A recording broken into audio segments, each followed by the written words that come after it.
Welcome to A Tale of Two Scribes. I'm your host, Eric P. Bishop. This is a place where interesting people come to talk about their creative outlets. As for myself, I'm an author, podcast host, travel enthusiast, and lover of the outdoors. If you'd like to learn more about my published works or adventures, go to my website, ericpbishop.com. I hope you enjoy the show, and please go out and support today's guest. Thanks, and enjoy the journey. Welcome to another episode of A Tale of Two Scribes. Tonight I have Richard Maverick on the big program. What is up, Richard? Not much. How are you doing, Bishop? I'm doing good. Glad we could finally do this. I think we might have done an Instagram live last year or at some point. I don't know. Uh-huh. It's been a while. It It's has been a while. it's all blending into one. It's like I don't know what. Like my son just graduated in May, and I'm kind of like Oh, was looking through photos, and I was kind of like going down that memory lane, and I'm just like, that was 7 years ago, or this was 4 years ago, and I was just kind of like, well, this kind of sucks, man. This time thing's going a little bit too quickly for me. and it's what's funny about that. You sent me a picture of him in his cap and gown, Yeah, and you said, "Dude, the time flies." And I don't know, something on Facebook. Some Facebook memories popped up. My daughter from 8 years ago, and I'm like, "You're killing me. You are freaking no, killing me already." it's Oh, no, it's no. So my daughter turns 14 in September, and I'm kind of just oh, like I have my son this week, or I have my kids. I'm on summer schedule, so our custody schedule for summer is Friday to Fridays. So this week, while we're filming, is my off week. I'll get the kids starting tomorrow. I have them for a week. I hadn't talked to my son in a couple days. I called him today to see if he wanted to go for a hike or something because I was off today, and he said, "Oh, by the way, I'm going to the beach tomorrow. I'll be back." He said, "I'll be back Sunday or something." And I mean, there's no really yeah. custody with him now. He's 18. He's 18 and a half. So, it wasn't a big deal, but I'm just kind of like, okay, note to self, don't include him on any of the plans for the weekend, basically. So, but when I was 18, I didn't necessarily want to hang out around with my parents either. So Yeah, yeah. I remember those days. I do, and I'll bring that up with the kids sometimes about like when I was a teenager or school or something like that, and they're always like, "Dad, that was so long ago," and I'm like, yeah, it doesn't seem like that in my mind, though, is the problem. Yes. Well, it's funny because I was writing something in volume three, and now the towns are fictional in volume three, but they're based on towns here in my home area. Okay. And the old school that they're in is the actually a school I went to. Hmm. And I actually just before I took my daughter over to her mother's, I wrote this scene, and I'm like writing down a memory for the character that's my own Yeah. from being in that school. And I'm like, man, that was a lifetime ago. That really was. Yeah. It doesn't feel like it. Right. It's just it's there. It's crystal clear as day when I think about that particular hallway Hmm. and hitting a freaking hacky sack that my high school girlfriend bought for me off the wall. That memory is as fresh as can be. Right. I was 15. I'm 44 this year. 30 years goes by like that, my friend. Oh my God, does it ever? It does. It does. Well, you get So, busy. You get busy with life. You have a yeah. family, you have kids, and that's when the time. And I keep, again, I'm broken record to my kids. I keep telling them, try to enjoy the moments. It's not that you Mm-hmm. don't enjoy them when you're older. I said, and it's not that time changes, but it feels different. I said, you get so busy, and especially like the situation where we have in our lives, where when we have, when you have your daughter, when I have my kids, it's not a team effort anymore. It's you're both parents. Yeah. When you're in a separated or divorced situation, you fill both roles. So yeah, you can get your kids to help and do stuff. That's good. But all that responsibility is on you for that day or that weekend or that week, whatever it is. And that makes the time go by even faster because I have all Yes. these aspirations at night. Oh, kids will go to sleep and I'll write a chapter or whatever. No, I normally go do dishes and then watch something with my Uh-huh. daughter and go to bed, you know? Yeah. Oh yeah. It's been unique. The last 2 years have been really unique on that end of things. Yeah. Because it is like you said, I'm gonna do this, and Next thing you know, you're doing dishes, you're folding laundry, you're doing everything but that, Yep. you know. And it's like, okay, yeah, it's way past my bedtime, and I got a job in the morning. It's I like, know.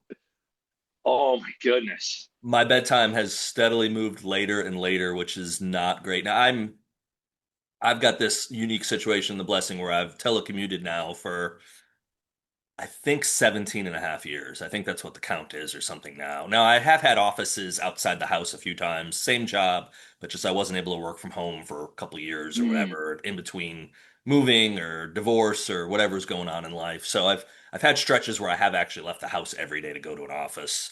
By myself though. It's been and I used to travel a lot more with my job. So COVID killed that, which is a blessing in disguise. Right around the time COVID hit is when I was going through the divorce and you can't schedule business trips necessarily around custody. So it was yep. really interfering with seeing my kids. And then COVID hit, and all of a sudden, I work for a large corporation. All of a sudden, it was there's no travel, like there's none, and they didn't let us Yep. travel for I think 2 years. And I was spoiled in a way. I was used to going to California.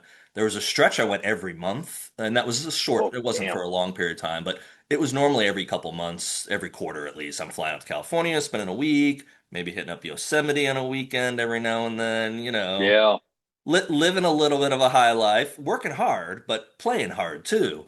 And then when that came to like a firm no, and then it became once a year. So for like the last 3 years, I think I've gone out 3 times for business trips.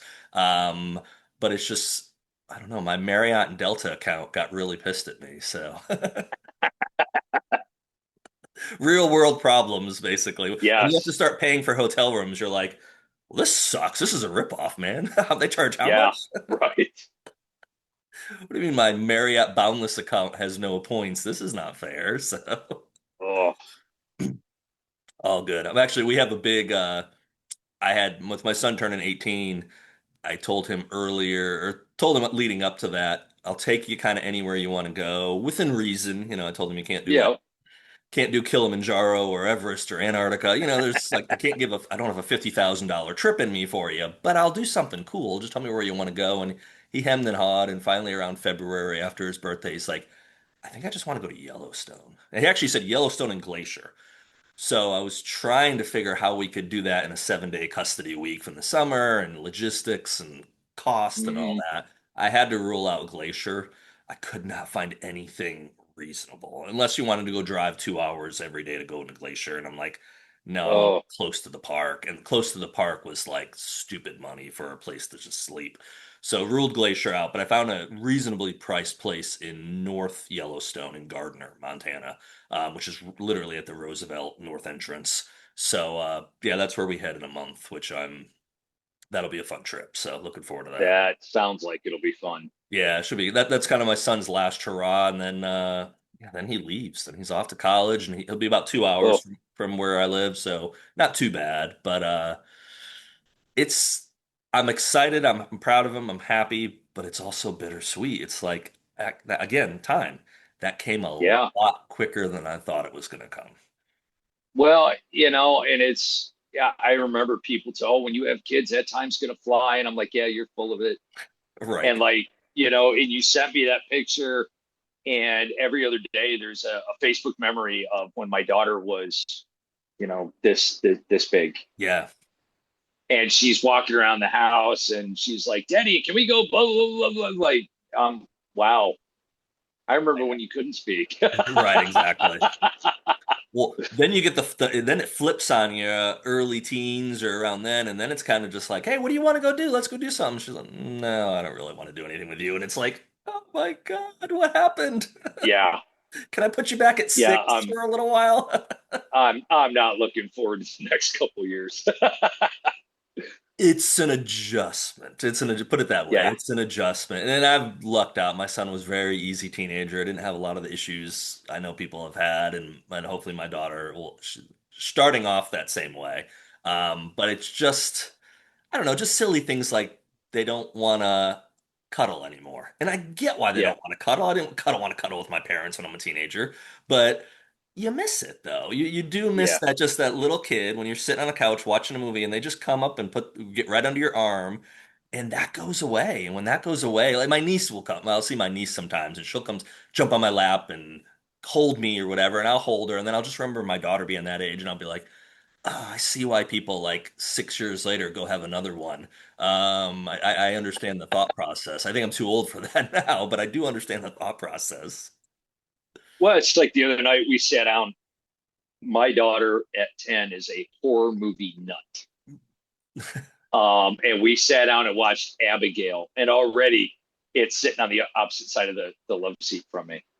And I'm like, geez, when we watched it a few weeks ago, you were like snuggled right, I'm thinking to myself, what's going on here? Right. And then two-thirds through, all of a sudden she's on my lap and snuggled up and half asleep. And I'm like, oh, okay, I'm the pillow now. You're the pillow. That's why you snuggled up. Exactly. That's good to still be the pillow though in those situations. Yes. That's Oh not a yeah. bad thing. So forget the pillow. How did you become the author? What's the backstory on what got you into this? We've talked a lot offline, obviously, into this wild, stupid, crazy world of publishing books. What got you into this thing? So what got me into it was my daughter. Um, we were she was I mean, she wasn't 6 months old. Hmm. Sitting on the couch watching the TV show Castle together. Okay. Well, I was watching it. She was probably drooling on the couch at that point. Right. And I remembered that night. I for years since I want to say right around maybe my 21st birthday. I had been telling myself stories for years while I was driving. Hmm. And I was working at a little IBM facility outside of St. Louis. Okay. And I'm walking around that place telling myself the story. And I said, man, I should write a book. And then I just let it go. Yeah. And it was a year or so later. And I actually found that notebook, which is funnier than hell. Okay. So you Uh, made I, notes at the time. I had started the thing in a Okay. notebook. And then I just kind of let it go again. Yeah. And we're sitting there watching it. And of course, I don't know if you're familiar with the TV show Castle. I Um, know what it's about. I know the premise behind it. I've talked to so many people that said, "Don't you just love it?" And it's one that I've never seen, and I oh, need to, and I would you enjoy it. would, you would very much enjoy it. But the premise for the audience is a best-selling mystery author following around a New York City homicide detective. Hmm. And I remembered the dream right then and there, sitting there watching it. And I looked at my daughter and I thought to myself, how the hell, as a parent, do I convince her to chase her dreams Hmm. if I've never chased one of my own? Right. Good. That's a great way to put it. Yeah. And it was legitimately, I want to say, no, she would have been a little older. I had started making, putting together the idea in my head. Hmm. And it was early 2017 when I bought my first laptop Okay. and sat down and started writing the first Hour War, Hmm. having no idea what the hell I was doing. But I sat down and started writing the first Hour War. Nobody knows what they're doing, Richard. Nobody knows. Yeah, yeah. And that's how it came to be. Yeah. Yeah. And It's always something that's in there, and it ends up being a unique thing that people, as many people that do write and that take it all the way to finish a book and then all the way to get an agent or self-publish or get traditionally published or whatever. There's obviously a good amount of people that do that, but there's a lot more people that have that idea that go, oh man, maybe I should write a book, and they never do it. Or they never start do it it. and they never finish it. And I always tell it to people, there's so many reasons that you will create for your own in your own mind of why not to finish something. And it's hard work to finish a book. There's anyone that says, "Oh, writing a book is easy," is a liar, a psychopath. I don't know. Yeah. There's a lot of terms you could use. There's nothing easy about it, but it is, I don't care if it's a crap book, there's a reward factor there for you of Yes. getting, even if it doesn't ever get published. That's what I've told so many people over the years. If you got a story in your head, write it.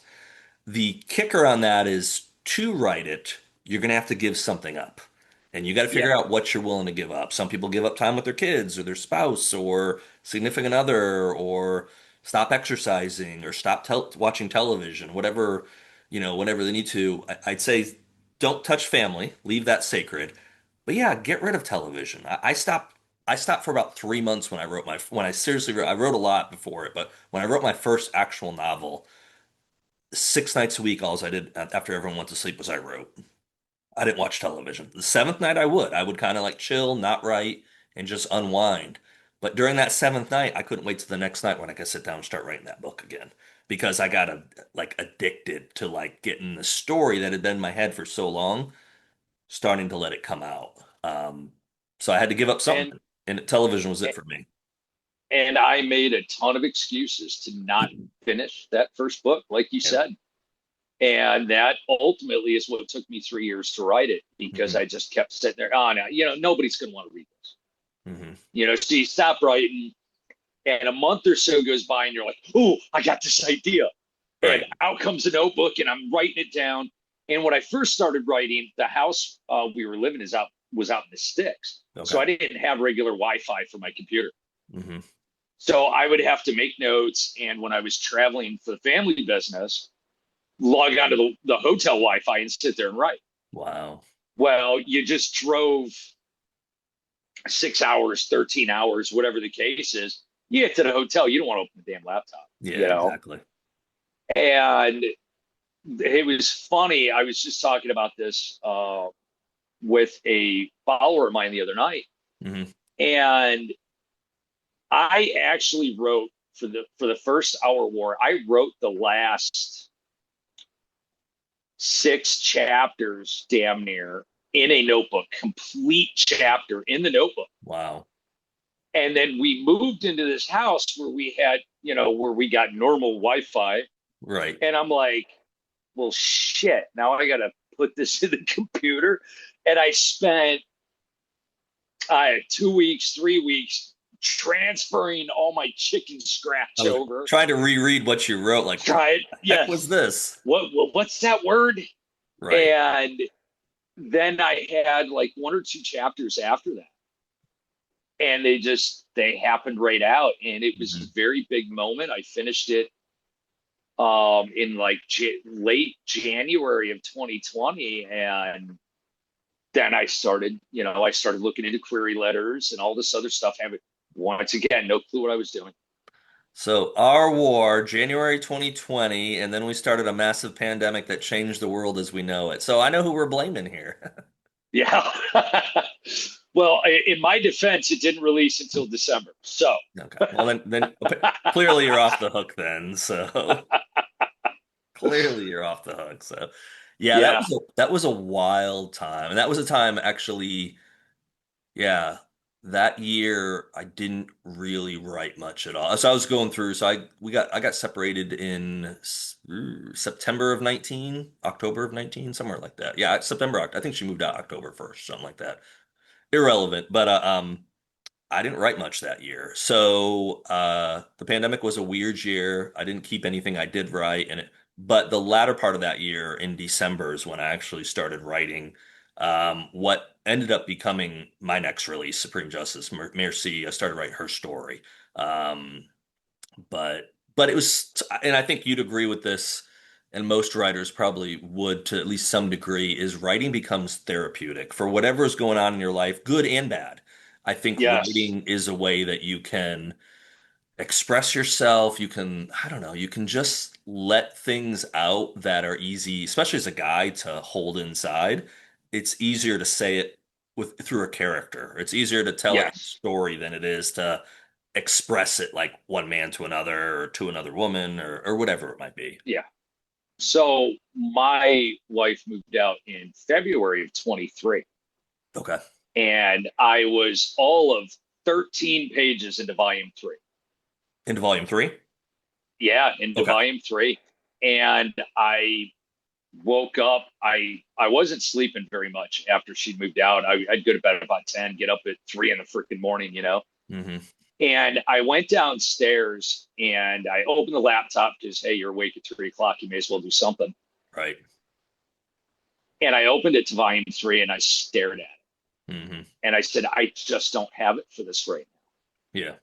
And I got up and I walked away. And what was really interesting, I think I'd sent you the prologue for a project that I had started the year before. Okay. And it was just a prologue. It was all, 4.5 pages, whatever.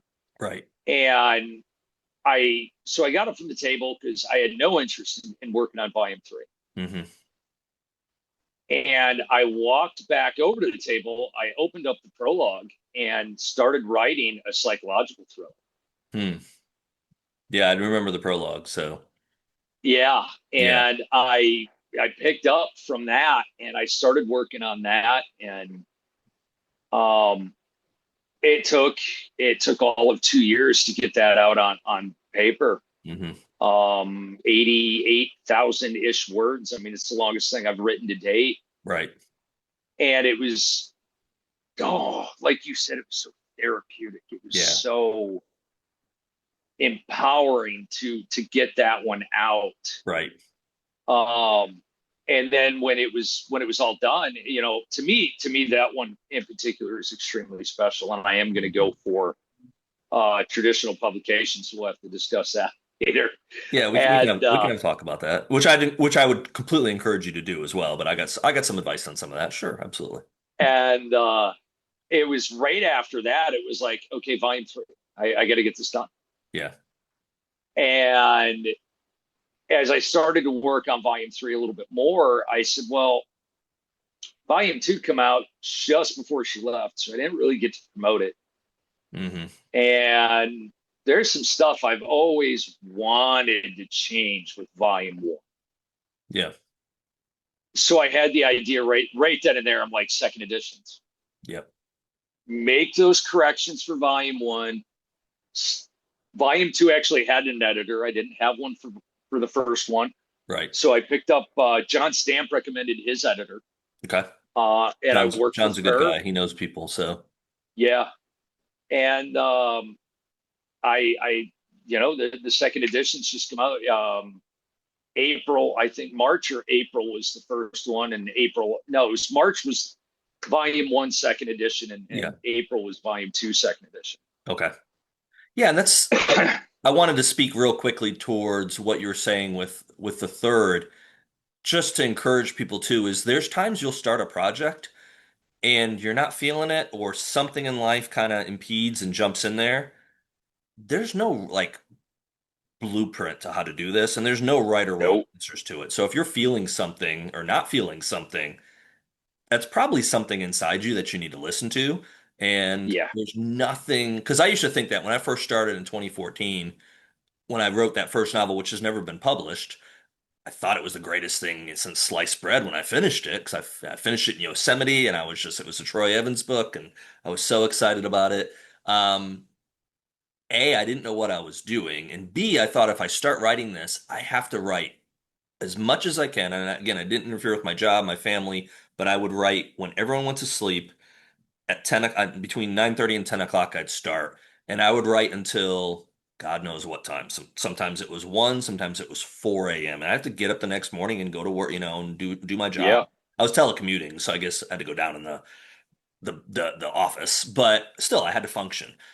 I got myself physically, like literally physically sick because I wrote 127,000 words between like I don't know, June 19th, 2014 and September like 21st or something. Whatever it was, whatever that is, Ooh, 3 months, 4 months, whatever that time span is. It was a pretty compact time to write over that 100,000 words much. in Yeah.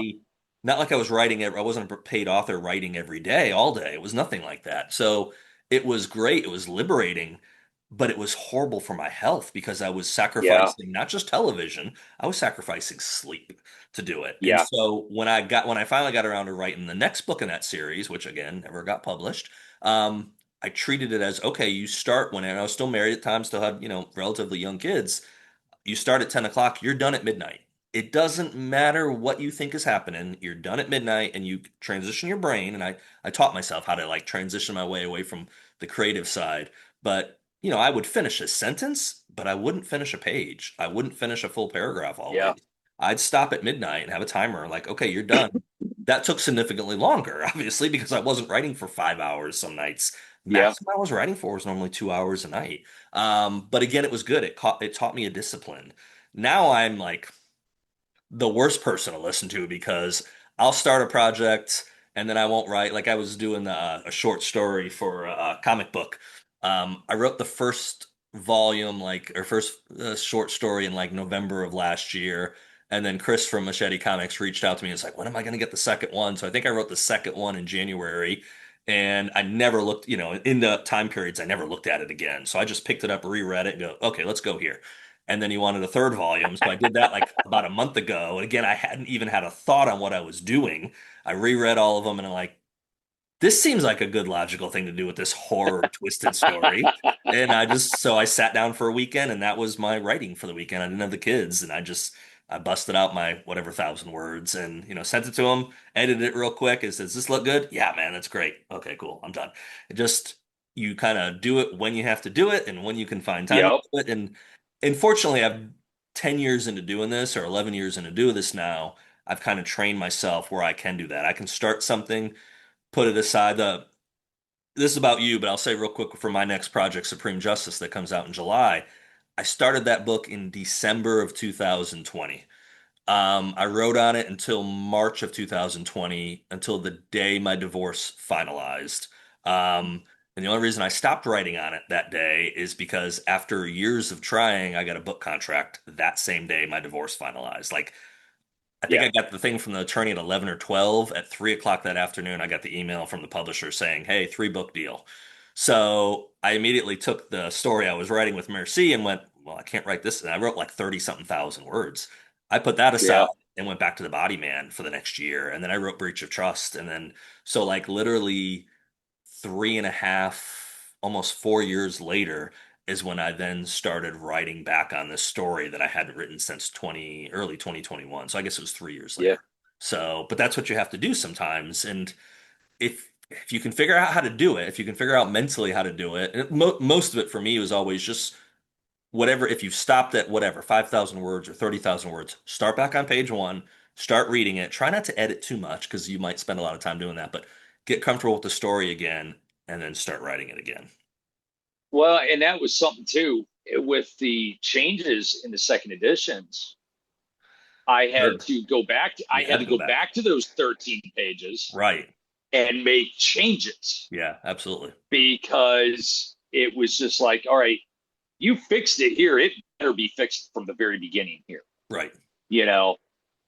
And I when I get on the writing tangent, and I know you know what I mean. You're writing, You get that and bug. yeah, you get that bug. For me, I will stop because I'm starting to force the story. Sure. And that last sentence, I won't delete it. I'll write that last sentence. I'll just close the laptop and be like, man, that last sentence was hot garbage. Hmm. I don't even know why I wrote that. And it's when your brain says that it's like, okay, you got to stop. You got to Yeah. take a break for, go to bed, sit down, watch something on the TV, whatever. Right. Um, and then it's funny because I wake up the next day and I'm like, if I just change like two words in that sentence, boom, I'm off. It's You right. know, You're off to the races you again. know. Yep. So the sentence wasn't crappy; it was just worded incorrectly. Correct.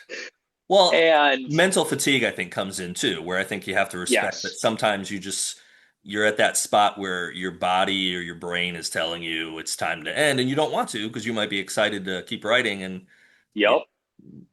it'll stop you, or you'll pay the price. And for me lately, to your notion about TV, my TV since we moved into the new place in March, my TV has primarily been for Pandora Radio Hmm. while I'm writing. While you're writing. That's it. That's all I and it's going and going and going. It's going while I'm eating dinner. It's going while I'm cooking dinner for me and my daughter. Right. And I sit down and I write a little bit. And okay, I force that sentence. Let me shut the TV off and shut the music off. I'm going to bed. Hmm. You know, so the background noise seems to help a little bit. Yeah. Well, you got to find, I know some people that write and they have to have silence. I know other people that write to music. I did that with some of my earlier writing. I listened to a lot of music while I was writing, 2014, 2015.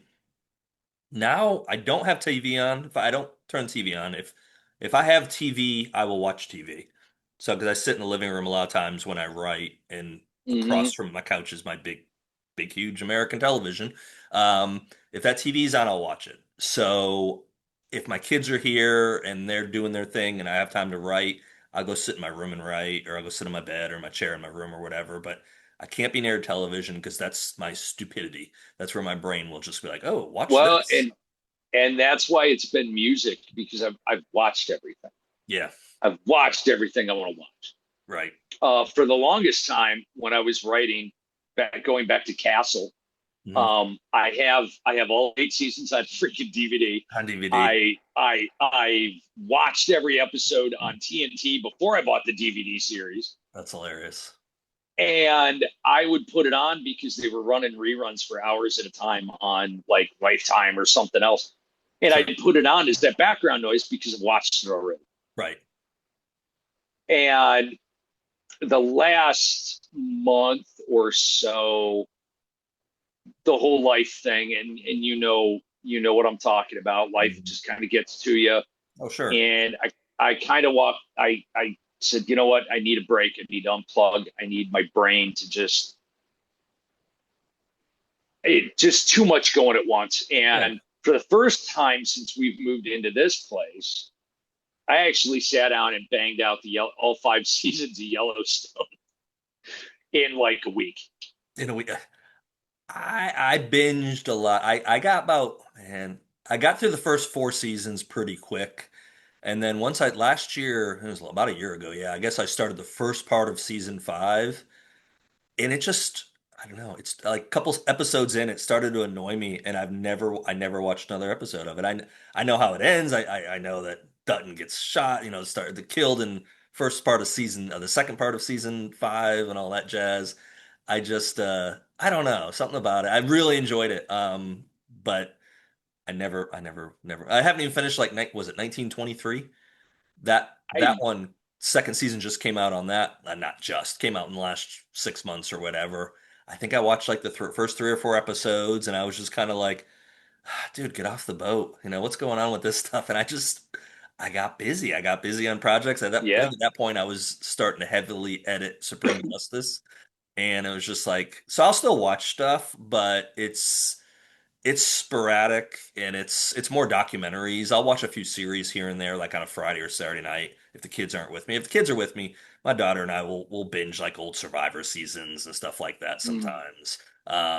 Just depends what her fancy is for what she wants to watch while she's here. But um, yeah, for the most part, the biggest thing I'm trying to like focus on recently is the phone, because what I've found is I've caught myself. I'll sit there at night and I Doom scrolling. yeah, I was gonna say doom scroll. You took the words out Yeah. of my mouth. Oh yeah. Especially recently. And I've just decided this last week or so, I even deleted a couple of the apps. They're not deleted, but I have to work to get to them, which means my brain will remind myself, no, you're not supposed to go to those apps anymore. Yeah. So I'll still do the social media apps, post stuff, do all that kind of stuff. But some of the apps, no, I'm done with that. The phone's not going to be in the room with me anymore. I made a goal last week before you go to sleep every night. I have multiple books on the on my nightstand, and they just have sat there for a year or 6 months. I'm going to Yep. pick up a book and read a chapter every night before I go to sleep. And it sorry to all my fiction lovers and thriller lovers, and I'm a writer of that genre. It'll probably be like some autobiography that I have that will help just like put me straight to sleep. Yeah. It'll take me a I year to read it. Well, it was funny because I found the doom scrolling is what got me to want to watch Yellowstone Yeah. because I was on Facebook or even I think it was more Facebook, constant reels Oh, for yes. Yellowstone. And my buddy had recommended it when it first came out, and I'm like, Right. yeah, whatever. It's not military. Who gives a shit, right? Right. And I'm sitting there watching all these things, and I'm like, I gotta find a way to watch this shit. Yeah. And I go to bed, roughly speaking, between 10 and 11 at night. I don't stay up past midnight. And my oldest sister gave me her Peacock bullshit so I could watch it on Peacock. Okay. Gotcha. And it was 9 o'clock. My daughter had her little friend over. And I'm like, you know what? I'll sit down. I'll watch an episode, Yeah. That's how because they now, that's how they get you, Richard. That's how they get you. it's right. It was 9 o'clock. Yeah, it'll be over by 10. I'll go to bed. First episode ended at 11. I didn't see that coming. And I shut the TV off at 3 a.m. Exactly. And I was back up around 7, pot of coffee, cigar in hand, right back watching more of it. Yep. And I'm like, and it was kind of needed though. It really was. The it's there's been a lot going on Hmm. in the personal life stuff, the work life stuff, all that, Yeah. the dad life stuff. And it's funny because after I finished the series, which was just a week ago, Okay. and because where I didn't want to be was here Hmm. for the last couple weeks. And Understood. when that's what was left, I drew up a handful of conclusions about life in general. Hmm. I go live every Sunday, and I've Yeah. been talking about Men's Mental Health Awareness Month big time in the last several of them. Hmm. And with some of those realizations and trying to take some of it off, I got out Monday and ran a low light, no light pistol course with Steve Fisher over at Sentinel Concepts. Awesome. And I got done with that class, and I'm like, you know what? I feel fucking great. And the laptop's been open every day since. That's awesome. The mind, it's not that the mind is clear, the mind's centered. I managed to recenter Yep. everything that was going on. And it's just like, okay, we're back. We're Yep. back. I didn't meet the deadline I wanted to get to with volume 3 because, again, life happens. Hmm. But now I'm on track, I believe, to have an arc ready copy for August. Okay. Well, again, you have to give yourself grace. Yeah, There's very few, and I'm one of them. There's very few, or one of them that's in this thing. There's very few people that actually get to. Well, not I'm not one of these. Sorry. There are very few people that get to write for a living, and that's how they pay their bills. It's like yeah, the stat is less than 2% of authors in the United States make $100,000 or more. Um, $100,000 doesn't touch even lower middle class in some metropolitan areas. yeah. You live in New York, you live in San Francisco, and I go to San Francisco, or I've gone a lot for work over the years. I think last time I looked into it, the median income, median house cost in San Francisco was either, and this is a little bit of a difference, either 1.3 or 1.6 million dollars.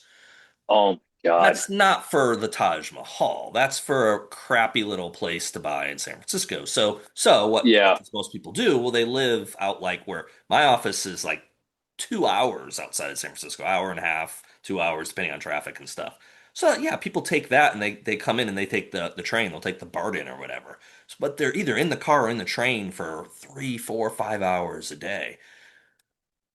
What's your quality of life? oh my God, you right? know, but all that to say, to get to a point where you can write and that is your full-time gig and that pays your bills, that's a rare thing for people to happen for people. Yeah, So what the majority of us have to deal with is we have a full-time job or a part-time job or our spouse works and helps or whatever the case is, but we write when we can find the time, when we have the nook, when it's not interfering with family, and then it's good to be detail oriented and have like a time frame of when you want to do something.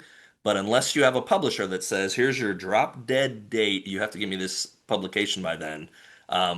If you don't have that hanging over you, it's okay to sometimes say, you know what, I wanted to have this done by June. It's going to be August. yeah. Okay.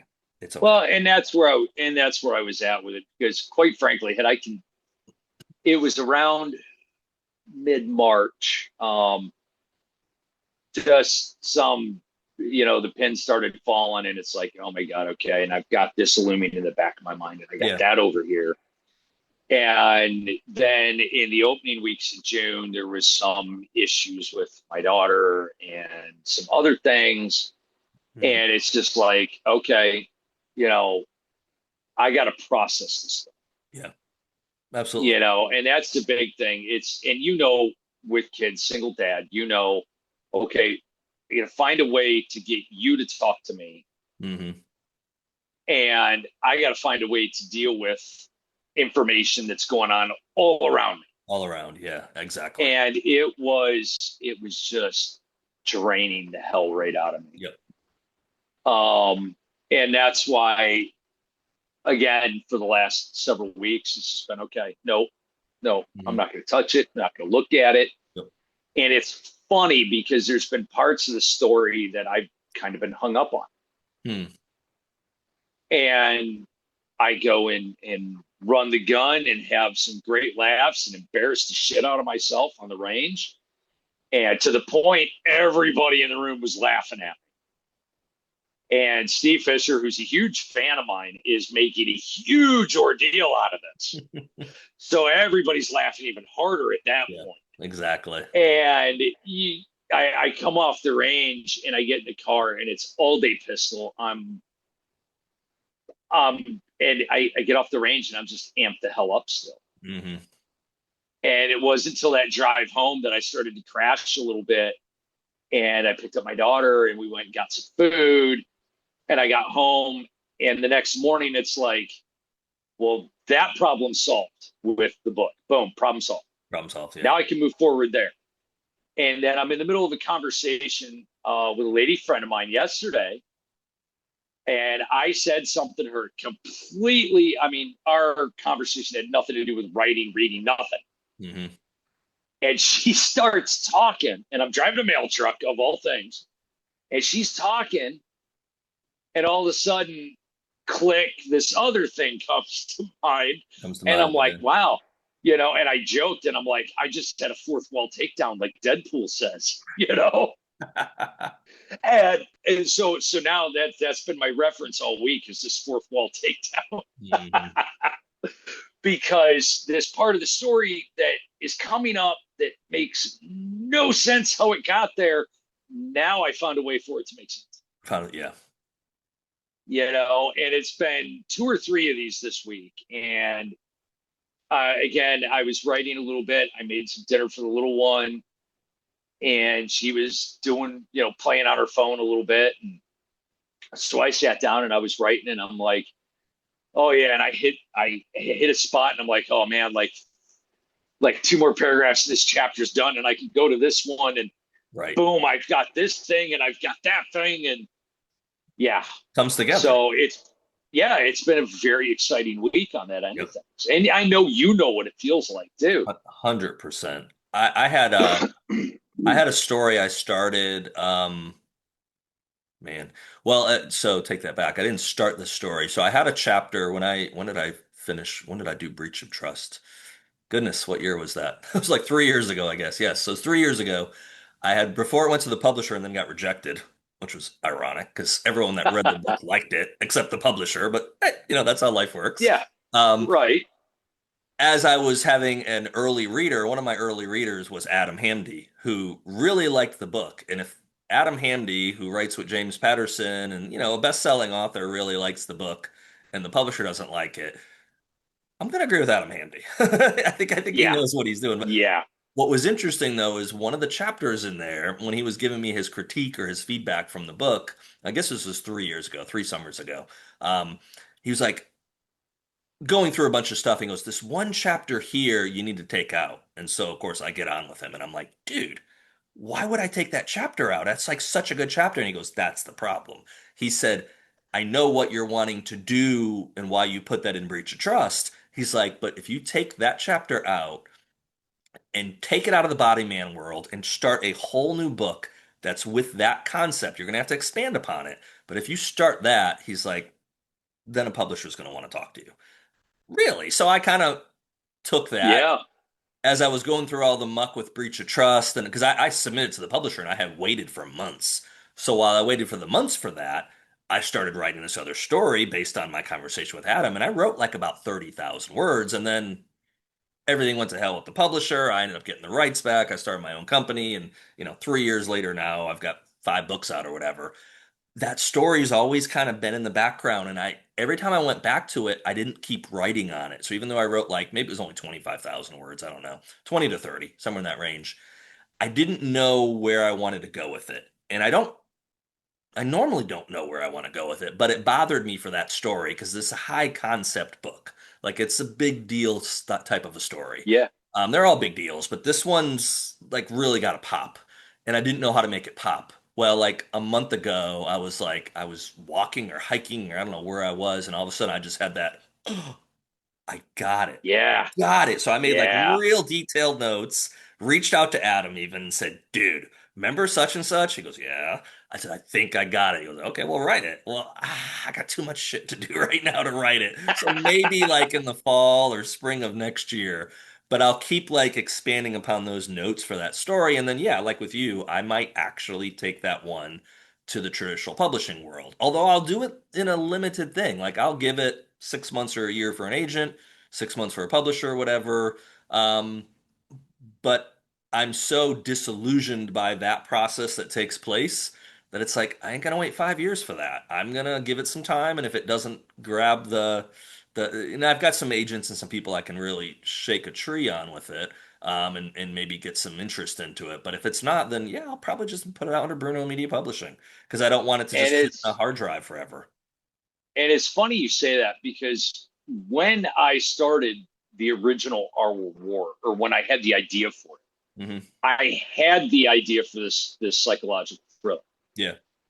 I was brainstorming. It was even before I bought the damn laptop in 2017. Hmm. I'm in our pig barn shoveling pig shit, and I'm like, oh, I got another idea.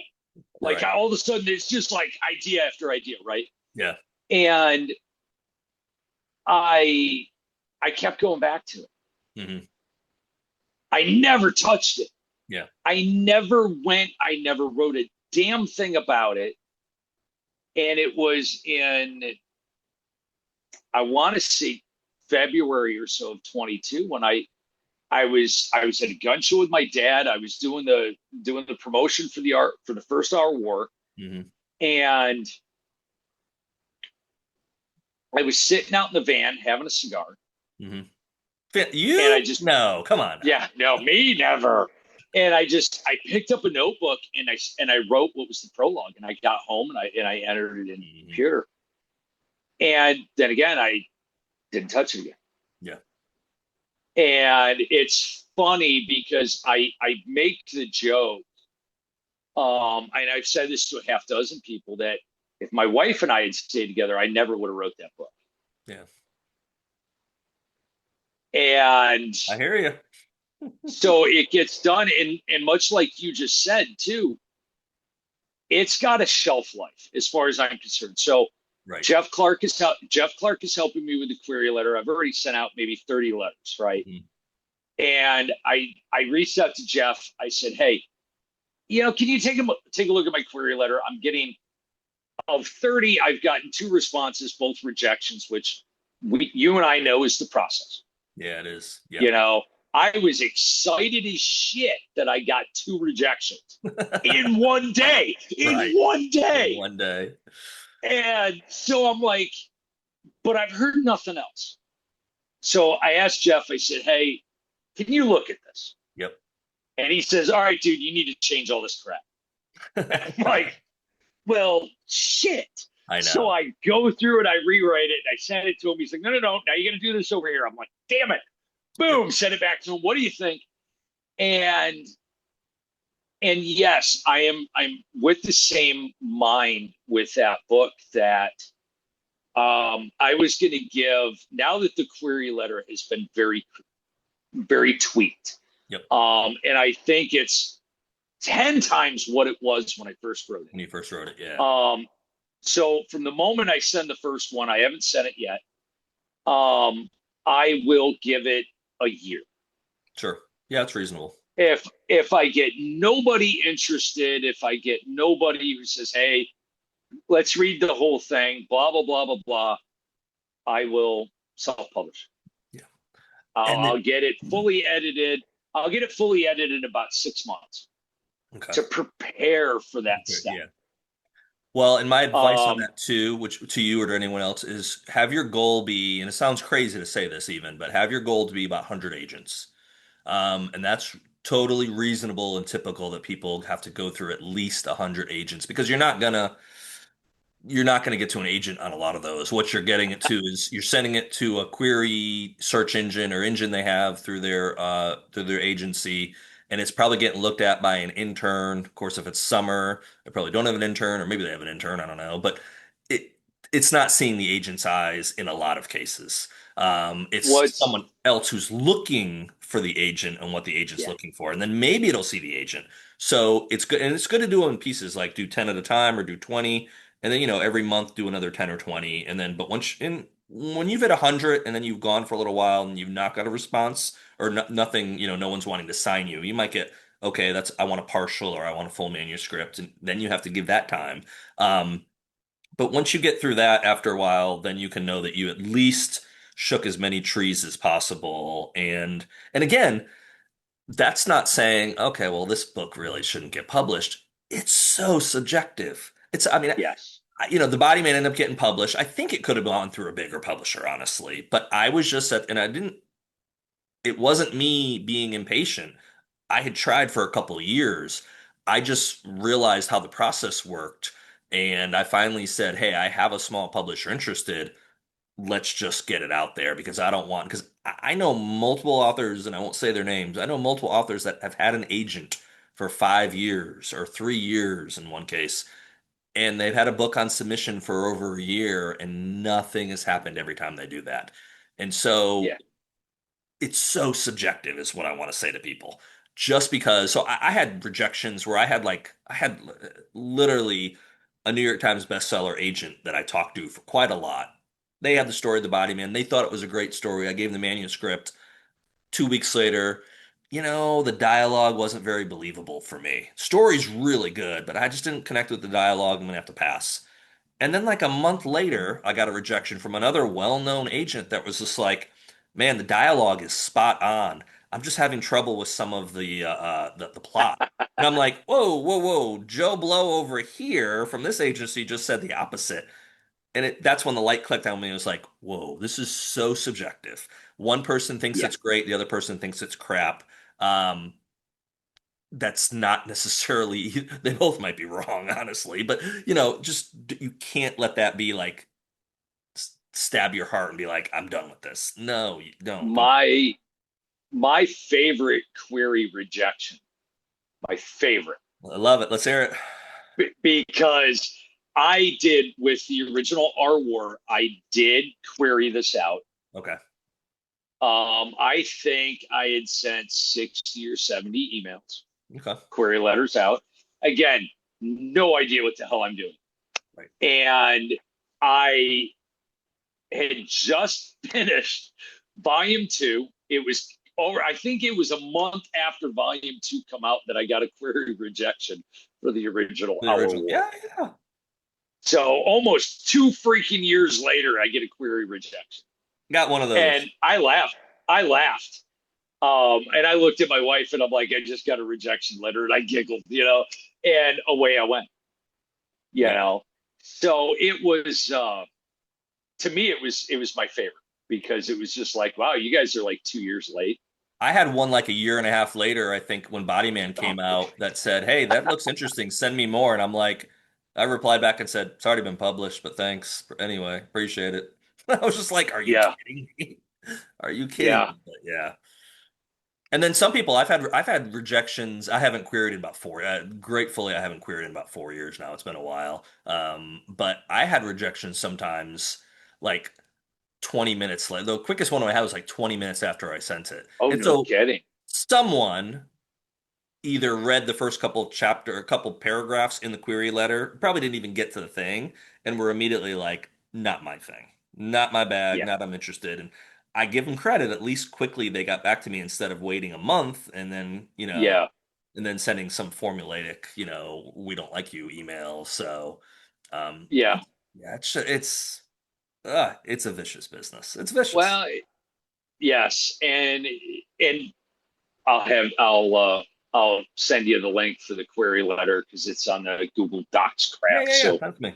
I'm not, it Jeff's probably better at it than me. He's done it more recently. He's been querying yeah, his own stuff. I haven't queried in so long, but yeah, I'd love to see it. yeah. But I think it's definitely compared to where it was when I started sending it out, of course, and I had it just like you. I'm sure you were there. You had the world by the balls. Oh yeah. This is the best. This is the best query letter. It's going to sell instantly. And then I talked to Jeff, and he's like, "Bro, you got to change this. You really do. Right. You need more here." And Yeah. then he starts telling me all the tricks and trades. Well, they want to know the story. They don't want to guess the story. They don't want you to tease the story. They No. want the Every story. they want all the not like 50 pages, but they want a 1 page or 2 page synopsis that doesn't give it's almost like boring that you just basically like, Richard gets a gun and goes shoots Eric in the head. He laughs because Eric Yeah, is an asshole. And then he goes and does and kills this person. yeah. And yeah, they want like all the no mystery, like, did Richard shoot Eric or not? No, no, no, no. They want to know you shot him in the head and he just, whatever, move Well, on. and it's funny you say that. Oh my God, it's Did you funny shoot you me in the say book? that What? Hold on. What's going on here? because I part so when Jeff's like, "Oh, you got to tell the story. Yeah. You got to summarize 88,000 words this big, In like blah blah blah." 500 words or whatever. Yeah, or So crazy. so I do it, and it's Noah catches his lover's husband in the crosshairs of his rifle, and then it goes to the funeral, and Jeff messages me back. Did he shoot him? You got to tell me if he shot him or not. Right. Okay, all right. I mean, the funeral should have been, but no, An I will let you indication. know I shot the guy. Yeah, 100%. But it's just it's not. And there's resources out there for you to research and see what they want in query letters and synopsises. Synopsises are the worst things in the world to write. I hate writing synopsises.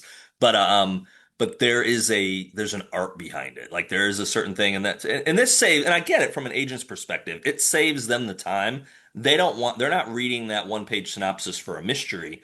They want to know what happens in this book. Okay, is this something that interests me? Because they yeah, see, I mean, especially a good agent that's like really in demand. Maybe not them, maybe their intern, but someone in yeah, their entity sees hundreds of these letters a week. I mean, the numbers yeah, on it are staggering, and that's why it's so hard. They call it the slush pile, and they call it that for a good reason because all this stuff comes in. There's a lot of agents, and I know a few of them. There's a lot of agents that will stop receiving queries sometimes for 3, 4, 6 months at a time because they got so many and it takes so long to go through them. Um, yeah, and I respect that. I get it. But also, then I go look at it sometimes and go, okay, if you do that process, if you get that agent, what is it? You have to figure out what you want. If you want to be a New York Times bestseller, guess what? You're going to need an agent. You're going to need a publisher. You probably yeah, need to go with Simon and Schuster or Dutton or one of the big ones.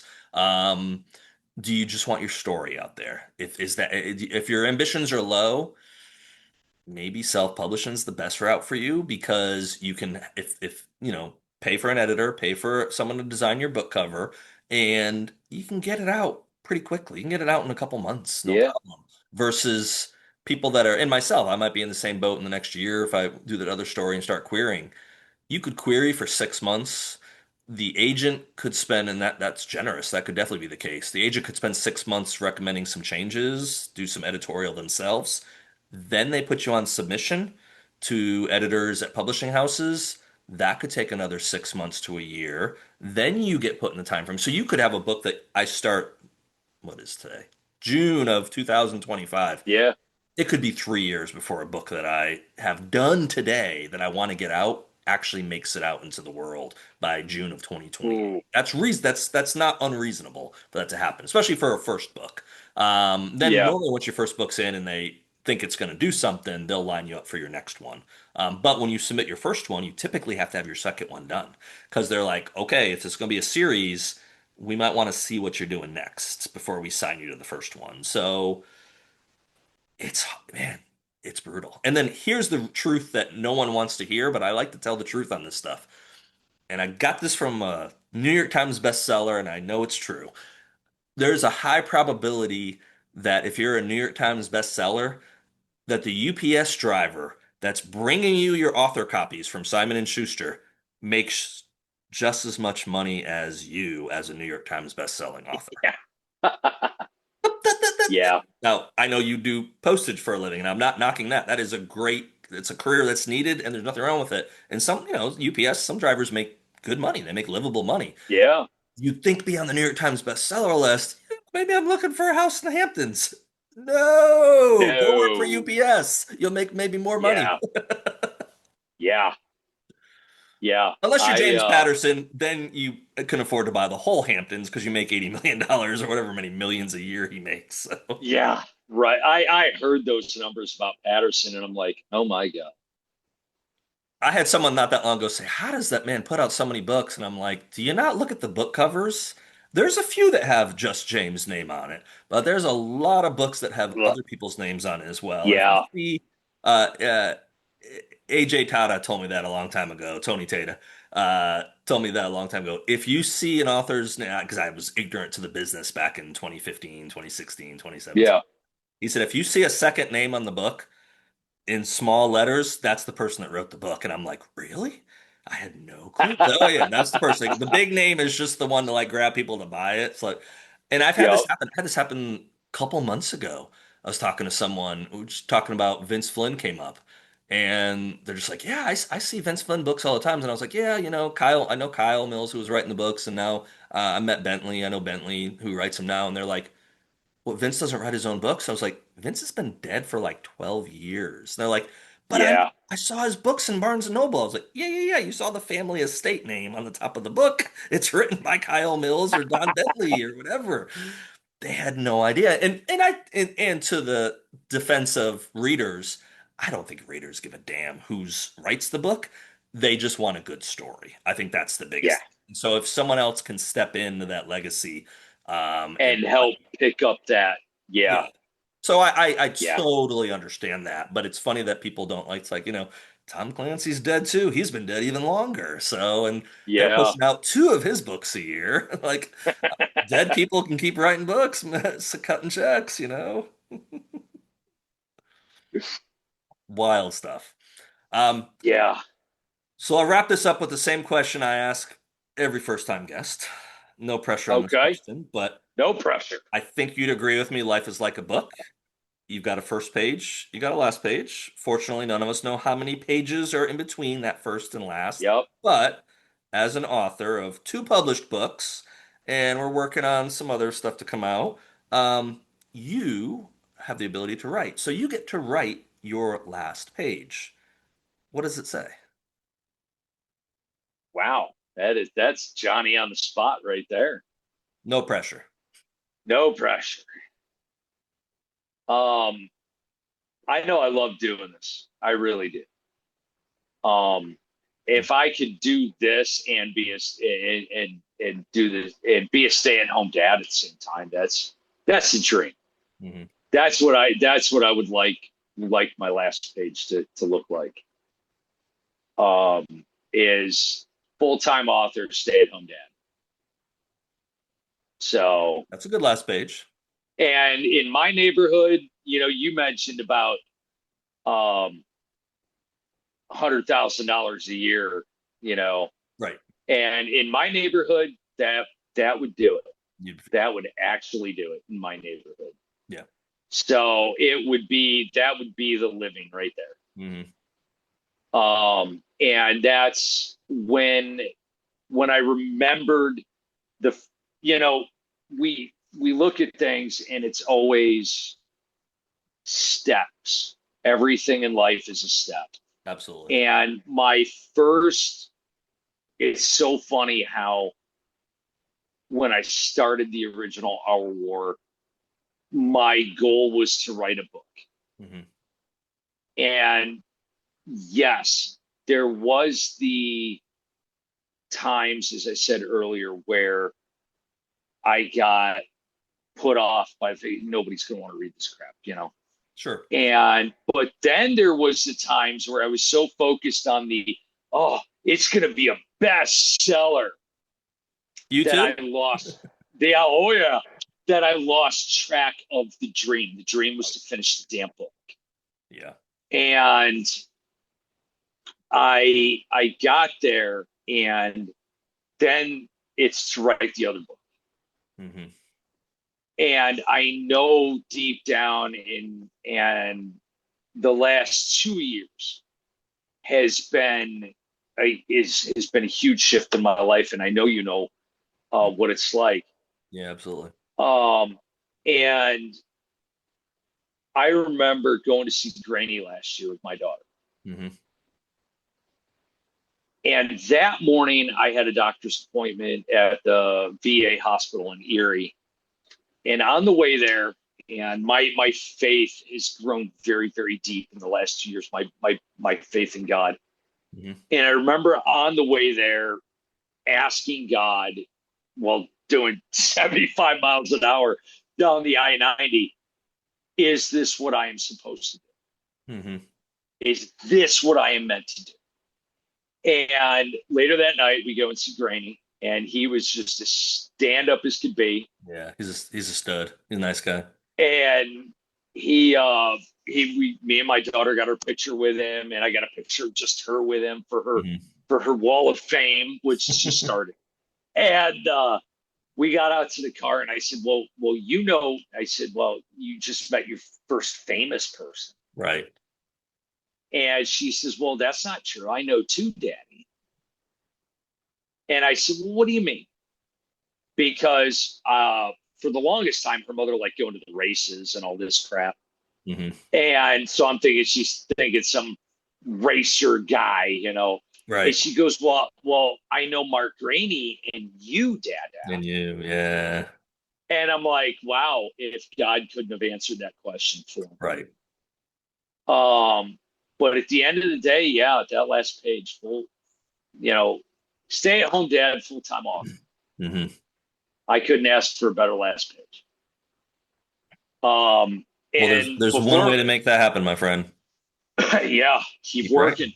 Keep working. Yeah. Um, and to something you had said, you know, going back earlier, you had said about everybody, you know, they find a reason to stop right. Yeah. There's a lot of And if reasons to I stop. and if I had one last thing to say based on my own experience, and I guarantee you could agree with this, the last sentence of that page would say, write the damn book. Yep. Write the damn book. Write it. Yeah. I had a few people ask me, well, you know, throughout my travels, what's your recommendation? What's your recommendation? And based on the pushback that I got from family, and I've got close friends who haven't read the damn books. Sure. Yeah, absolutely. That Write definitely happens. the write the damn book. Yeah. Don't do it for and in the first one, a friend of mine told me the first one is for you, the next one is for them. Hmm. Write the damn book. Yeah. No, absolutely. There's no better way. And that is something that the person has to make that conscious decision to put in Yes. the effort and to write that story. Um, Yes. I've said this before on the podcast, and I've maybe even said it to you before. It's the first editor I hired for the Body Man, which is before I had the publishing contract. I decided I needed a polished copy to start trying to get an agent and stuff. I hired Mm, someone, I hired a guy in Hawaii actually, who actually was a contact through Adam Hamdy, someone that Adam knew. And the guy's first question to me was, if I tell you, send me the manuscript, and if I tell you it's not good enough and it's not going to be good enough to be published, would you just stop or would you write something new? And I said, no, dude, I'm all in on doing this. I'll write books until the day I die. Maybe no one yeah. else will ever read them, but I will write them. This is something I'm supposed to do with my life. And he was like, okay, cool, we can work together. And yeah, it's Yeah. something you have to have in you. It doesn't mean you're going to do it, but it's something you have to have in you, and then you have to make it happen. And Yes. and to speak to one more thing too, I wanted to add with what you were saying with that is what is very easy, and I've fallen in that same mindset of I write a book, think this is where the riches are going to come or whatever. The Ferrari, I can see my 308 GTS being lowered in. Tom Selleck himself is like, "Here you go, dude. You deserve this. This is your car." Yep. All that stuff aside, life's a journey, man. Don't be caught up in what you have to have. The journey is where the joy is going to be. It's not the Yes. destination. The destination's when it ends. You don't want to I've get there that quick. Enjoy the journey I've of, already I've already lived the dream. I wrote the damn book. right. You know, I wrote the book that I had one person extremely close to me say I would throw this in the garbage. Yeah. And I came out with fans. Exactly. Every day, and I say this at the end of every one of my lives on Instagram. I God bless everybody. I wouldn't be here if it wasn't for them, and that is the damn truth. Yep. So if you write it, you will find fans. There's no doubt about that. Yeah, 100%. But Well, you hey, got to write it. let's end this telling people they have to write it, but also where do they go to get Our War Volume 1 and 2? Right now on Amazon. I am working on a website Mhm. slowly, but I'm getting there. I want a website. That's okay. Um, but yeah, right now Amazon is the best place to get uh, Our War Volume One and Volume Two second editions. Awesome. Folks, go get it. Richard, thanks for coming on. Thanks for having me. Glad to do it.